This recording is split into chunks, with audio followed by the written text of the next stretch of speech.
महाराज की संत परंपरा में संत नामदेव का स्थान महत्वपूर्ण है। आप विट्ठल भक्त थे। इस विट्ठल भक्ति को समाज में स्थायी बनाने के प्रयास आपने जीवन भर किए। उस हेतु हजारों अभंगों की रचना कर डाली। उसी दौर में पूरे भारत में घूमते घूमते आपने बहुत सी जगहों पर कीर्तन किए। वारकरी कीर्तन, इस प्रकार के कीर्तन का आरंभ आप ही से हुआ।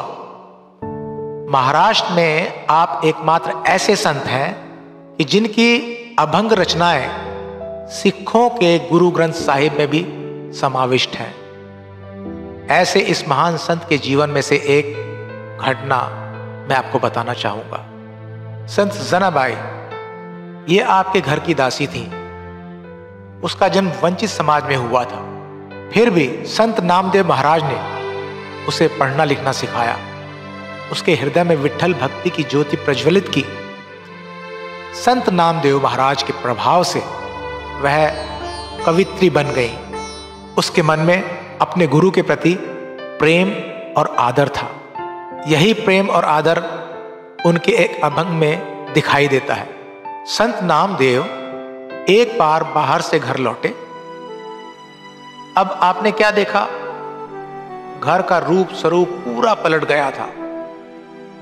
घर काफी कुछ धनवान सा लग रहा था। इतना सारा वैभव घर में कहां से आया? ऐसा सवाल आपके सामने आ खड़ा हुआ। आपने अपनी पत्नी राजाई से इसे लेकर पूछा तो उस समय वह स्वयं आगे बढ़ी और उसने उस वैभव के होने का कारण बताया। राजाई ने जो कारण बताया यह संत जनाबाई नहीं बताती, लेकिन हम इस कारण को समझ सकते हैं। संत नामदेव बड़े ही पुण्यवान हैं। इसका ख्याल करते ही किसी ने भी यह वैभव दान में सौंपा होगा। और दूसरा, अगर कोई होता तो अचानक इतना धन मुफ्त में मिलते ही खुश हो गया होता। किंतु संत नामदेव महाराज खुश न हुए। मुफ्त में मिला धन उन्हें स्वीकार न था। उन्होंने तुरंत उसको बांट दिया। हाथ में करताल लेकर दीड़ी में गायन करना हमारा धन है। तुकाराम महाराज जी जो कहते हैं उसका यहाँ स्मरण होता है। हमारे घर में शब्दों के रत्न होते हैं, शब्दों के ही शास्त्र होते हैं। शब्द ही हमारा जीवन है और वही धन हम सब लोगों में बांट दें। शब्द ही ईश्वर है। हम शब्दों की ही पूजा करेंगे।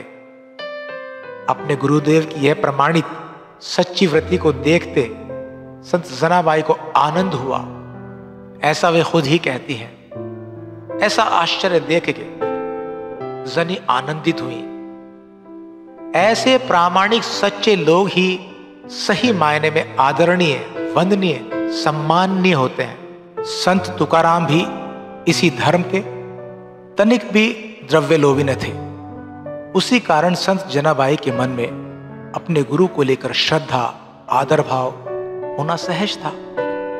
बच्चों, अपनी भी ऐसी ही प्रशंसा हो। अपने लिए लोगों के मन में आदर भाव हो। ऐसा क्या तुम चाहते हो? तुम ऐसा अगर सोचते हो तो अपनी वृत्ति सच्ची होनी चाहिए। किसी से भी मुफ्त में नहीं लेना चाहिए। जो कुछ भी कमाना हो वह अपने सच्चे प्रयासों से, मेहनत से कमाए। वही अपनी सच्ची कमाई होती है।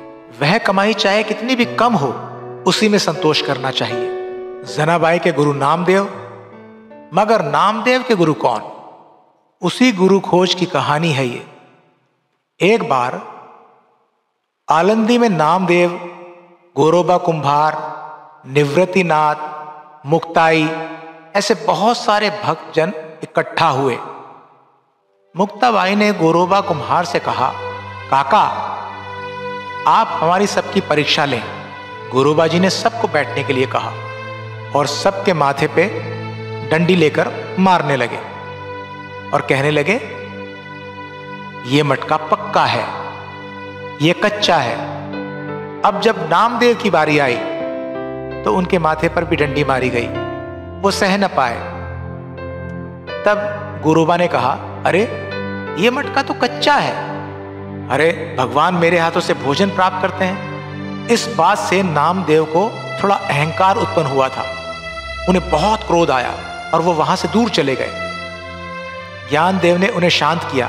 उनके पीछे पीछे गोरोबा चाचा भी आए और उन्होंने नामदेव को औंडिया नागनाथ के मंदिर में जाने को कहा। नामदेव वहां गए तो उन्होंने देखा कि एक वृद्ध आदमी जिसका नाम विसोबा खेसर था, महादेव के पिंड पर पांव रखकर सोया है। वो देखते ही नामदेव ने कहा, अरे बुड्ढे, पिंड पे पांव रख के सोया है, पांव निकाल। विसोबा खेसर ने विनती की, अरे बाबा, मुझसे नहीं होता, तू ही मेरे पैर दूसरी जगह रख देना। नामदेव ने उसके पांव उठाकर दूसरी ओर रखे तो पांव के नीचे महादेव का पिंड। ऐसे उसने बहुत बार इधर उधर पांव रखे, मगर हर बार महादेव का पिंड दिखाई दिया। तभी नामदेव को समझ में आया कि ईश्वर हर जगह है। तब उन्होंने विसोबा खेसर को ही अपना गुरु बनाया। इससे हमें यह बोध होता है कि बिना मेहनत के मिले हुए धन का कभी भी लोभ ना करें। और दूसरा, ईश्वर हर जगह होता है।